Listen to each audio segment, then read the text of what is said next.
Elhamdülillahi Rabbil alemin ve salatu ve selamu ala seyyidina seyyidil enbiya'i vel mursalin ve ala alihi ve sahbihi ecmaîn. Geçenki cilede şu mecmuada söz verişim yani bu cilede Allah Teala hikmetse ücreti meselleyen gurrunu açıklap verelim diye. Kaybetin ehli sünnetimizde Hanefi mezhebin fıkhına bizim dinalarımız, bizim ayarlarımız bizlerden çizi binamı ücreti mesil deyip hakdar olup, algılı olup başarmayalım hakkında. Başta bunu çekti dediğim o da ehli sünnette hasan hatta Hanefi mezhebde çizi binamı ücreti mesil deyip dinalarını bizden yaşayışımdan sonra algılı olsun böyle bir zat yok kardeşim. Ücreti mesil deyip ne diye? Vakti bizim fıkhımızda şeyde bir zat yok. Bizim agahimizin bolmasında da bir müvecceh yani bir kabile kabul da çok eşeğin adını da edelim. O jeti meseleyenleri devlet ağanın öz alıp barayan sürümünün fıkhındaki mağurur. Bizim fıkhımızda böyle bir gurun yok. O gurun onlar öz fıkhına olan nereden getirtirler? Devlet ağa serşimarik geliyor. Bütün İran'ın adamlarının sanını erkekten, hereyden, kıyırdan şunları bilmeden çimini vakti serşimarik oluyor. Sana geliyor orada. O da şu tanrının içinde, serşimanenin içinde de öydeki adamların işlerini soruyorlar. Okuduğundan soruyorlar. O da novat heliyetine ayarlan soruyorlar, sen neymiş diyordun? Ya adamından soruyorlar, sen denanan neymiş diye. Şu da sen hanadar deyip yazdırsam, öyümü işlettiyen deyip yazdırsam, devlet ağa öz fıkhına göre şu denanayı ki sen öyümde hanadar var, surda hizmet veren olsa, onu şu bir nevi işçi tanıyıp, karmentiyalak bir işçi tanıyıp, şuna her gününe belli bir hak belli diye. O aylar geçiyor, yıllar geçiyor. 10 yıl, 20 yıl, 30 yıl kulağına bir gururlar ara düşüp tem ayın dağıttıya düşenine o şu tadı devlet ağı öz fıkhına oraya, öz kanununa oraya 30 yılın hanımefendinin bir gururunu tabi ayrışa kıldım ama şu 30 yılın içinde tem öyünde hıtmet ediptir bu olmanı hanadar deyip şunu her gününe palanca gidip tem palanca milyon ştada belgiledik koyuyorlar. Ya bunun ne güçlüyecek bu da? İleride kim taraf 50 yıl adam falan yaşattım. 60 yıl yaşattım. Ondan sonra haydi bir yani var alıbilse Allah'ın gözlemeyecek denanı olup ay devlet ağa veriyor bana.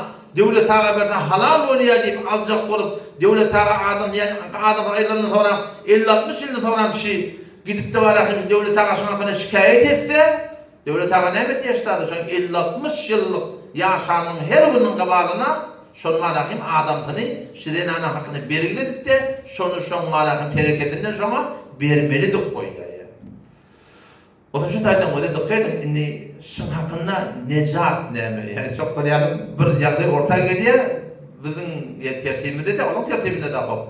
Buradan bir belgiledik koyuyorlar, necat yol neymi, yol Müslüman'da oldum şu anda, serşimaliye gelirlerine, İran'ın içinde burası serşimaliye diye tanımana gelirlerine, denanan neymiş diye deyip sorulsam, ne mi demeli? Bikar demeli. İş yok demeli ya da. İşte deyip de var ahim yankıyalı. Hanadar dedim, şol kanırak şu dadı iyiliye, sonra o kanırağı ayıracak olan ken kıyınçılığa düşüyor. Avval kanına yol şol. Keşini bikar deyip yadırmam. İkinci mesele, yok kulağı sen bikar deyip yadırmaptırdın. İş deyip yadırttırdın yani, hanadar deyip yadırttırdın da. Ya gelip durursun denana, Hudaydan korkmani, Hudaydan alimisa Allah'ın ödemeyecekleri var, ne kadar bina nispet, Hudaydan devlete rücu edip şeyle, men marahim, ücretimizin hakkında isteyen, falanını isteyen deyip suratına dağıt yerleşende, devlete öz kanununa oraya, nemet ya, şunu hükmetiye sen vermeli. Bir de onun iştahda öktü vakille vardır ortada, şunlara rücu edip, Cenab-ı Vakil şeyde bir yağdığı var, şimdi ehval-i şahsiye var, kanunu esasıydı da şeyle öyle yani.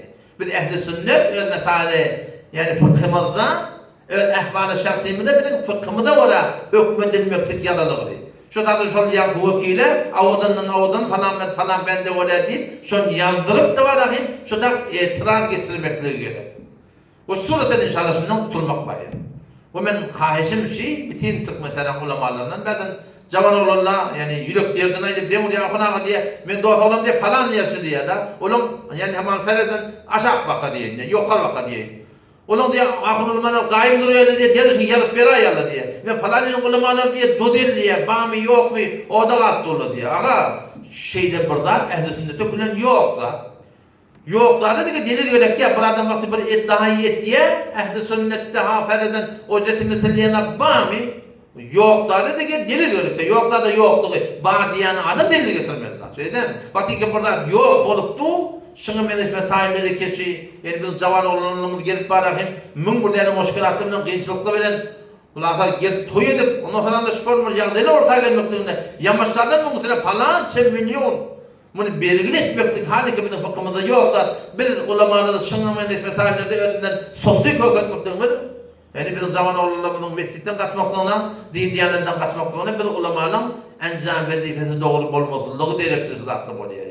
Omşarda hakkını açacak koyanım yani var arkadaşlar hakkında biz ulamalar hem elimizden gelen hakkında daim durmaklık gerek. Geçen gideriz hakkında fıkh hakkında gurur ettik.